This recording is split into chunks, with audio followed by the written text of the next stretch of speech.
It's coming at us. And you'll have 2 or 3 weeks. You'll be all at home scratching your arses because the government has no fucking panic.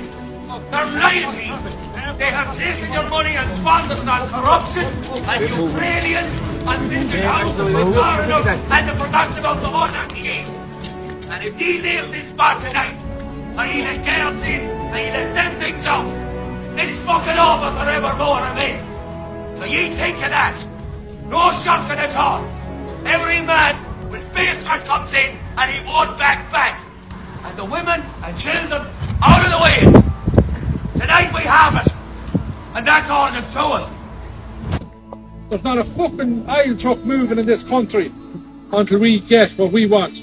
Because if we can't afford it, they can't fucking have it. And you won't have another chance like this. Let them pepper spray us. Let them hit us. If you have to make the decision today. Are you willing to be put into the back of a paddy wagon? There's thousands of us. They can't fucking... They've no room at the moment in the prisons. Everyone has to make this decision. We've pressure from mothers, wives, families. I've been on protests before. The fuel was the final straw that broke the camel's back. We are sick of corruption. Larry Goodman should be in fucking jail. There's a lot of them should be in jail. They should be in fucking jail. All I'm saying to you lads, get your heads right. You've nothing to fear. There's fucking thousands of us. Let's take Ireland back. I've been standing with, I'm getting emotional now, I've been standing with the greatest of men down there in Clare. The greatest of people.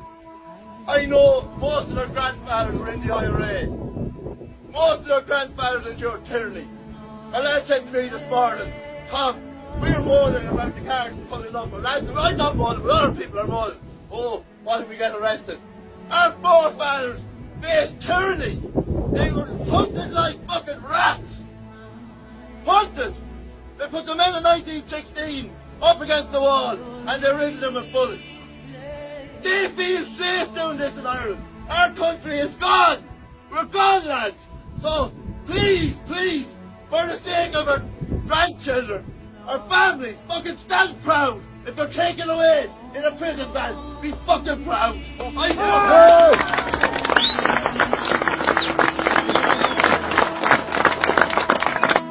We were given a wonderful home by our ancestors. They provided a beautiful country to live in for us and our families and all the families gone before. But the government now have seemed to sell out our country to globalists. This is what happens under socialism or communism. It's not the greater good to sell out our own homes. We all need to stand up and fight to ensure that our children and their children have a home that they can be proud of and a home that they can be free to do whatever they like, as long as it's not harming anybody else. Time is to stand up now. We all need to fight and protect our home. Please stand up. Local TV called Johnny Julian. Get him out!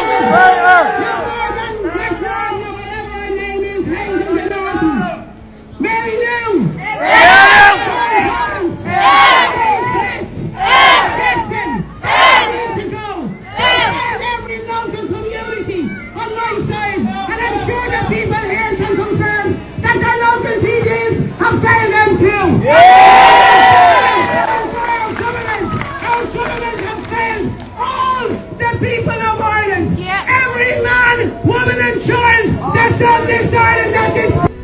You have globalists, right, that want to buy up everything. You see the farmers all across Europe, right, and the corporations want to put an end to farming. They believe in depopulation. They want control of everything. They're using all sorts of excuses linked to climate change to drive the cost of fertiliser up, right. That's globalisation. And then the other hand, you have these socialists, right, and they believe that we should, look after the whole world, right? Now here's the thing, they claim that there's empty houses all over Ireland, right? They say, oh, the open borders and the immigration and the refugees coming in has nothing to do with the housing price, nothing to do with this, nothing to do with that. But yet, the same people that are down outside this fire now have not secured one empty home for the Irish homeless. So what are you talking about? You don't go fixing the world problem, don't you fix your own. And that should be applied to every country, not just Ireland. You don't go fixing things that are 10 or 10,000 miles away before you fix what's on your own doorstep. And that's the way it used to be. That used to be a politician's job.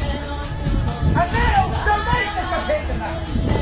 It's propaganda. They are weaponising people. The fight bailout was designed to weaponise against the Irish people, to put financial slavery around the children that haven't even been born in this country yet. And now, open borders is the second part of weaponisation. They want us a minority in our own country because they know that people eventually wake up to Fianna Fáil, Fine Gael and all these people that have sold the country out. And we're here to tell them they are not going to sell this country out. Not a chance. And we're going to shout as loud as we can to make sure the Irish know what they're doing is unconstitutional, to say the least. Taking us our fools to be doing it for years. And if you let them keep doing it, there will be no future for the children in this country. Make no mistake about it. And if you think it's awkward to talk about it now, it'll pale in comparison of the struggles we'll have in 10 or 20 years if they get their way. The Irish people need to lose their fear. The Irish people before were known for not being afraid to speak their mind. The Irish are terrified of speaking their mind. Nobody has all the answers, right?